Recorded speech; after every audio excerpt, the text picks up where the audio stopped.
বন্ধু এই যে কেবলটাতে লাগাইছো যদি ছুটতে থাকা পরে কি সার্ভিসটা দিবা? বন্ধু কেবলটা এত সুন্দরভাবে করছি হ্যাঁ। একবার অরিজিনালের মতো। যদি যদি এটা কোনো কারণবশত আমার এই জায়গা দিয়ে ছুটে যায় তাহলে তোমার 5টা কেবল তোমার ফ্রি দিয়াম। ধন্যবাদ।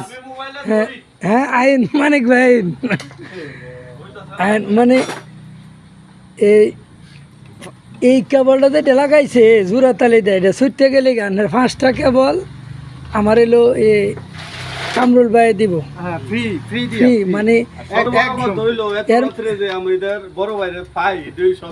না এর মধ্যে আবার কেবল ফ্রি দিবা। এখানে একটা কথা রয়ে গেছে হ্যাঁ, যে ভুক্তভোগী আমরা পূর্ব এটা বুক গেছি হ্যাঁ। যে কেবল ফ্রি দিলাম, মেরামতের দাম দিতে হবে 2000 টাকা, কি আর ভাব এই কথার ফাইসালাটা করো বন্ধু। কেবল না হয় ফ্রি দিলাম কিন্তু মেরামতের টিহা তো দিতে হইব। তো এই ঘুরে গাড়ি এই যে জুতো মেরামতের গ্যারেজে যাইবা, তোমার মাল লাগাইবো, তো তোমার মেরামতের টাকা নাই কিন্তু মালের টাকা নাই, তোমার মেরামত ফ্রি, এমন একটা বিষয় আচ্ছা থাকে। বন্ধু, তুমি যেহেতু বলতেছো তুমি আমার বন্ধু না ও মালের টাকা নেয়, এরা মেরামত ফ্রি দেয় নতুন গাড়ি শোরুম থেকে আনলে। বন্ধু, তুমি আমার কলিজার বন্ধু। এমন বন্ধু হইলো কেবল মাংনা দিব কিন্তু মেরামতের দাম 2000 টাকা নিব।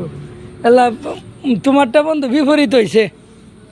আচ্ছা যাও, তোমার আমি সবকিছু ফ্রি দিয়ে দিলাম, যাও। আচ্ছা তাহলে এখন ঠিক আছে। হ্যাঁ, আবার ধরে জয়রা সাদেকে লাগা নাইলে বক্য না, লগে লগে লাগাইলাম।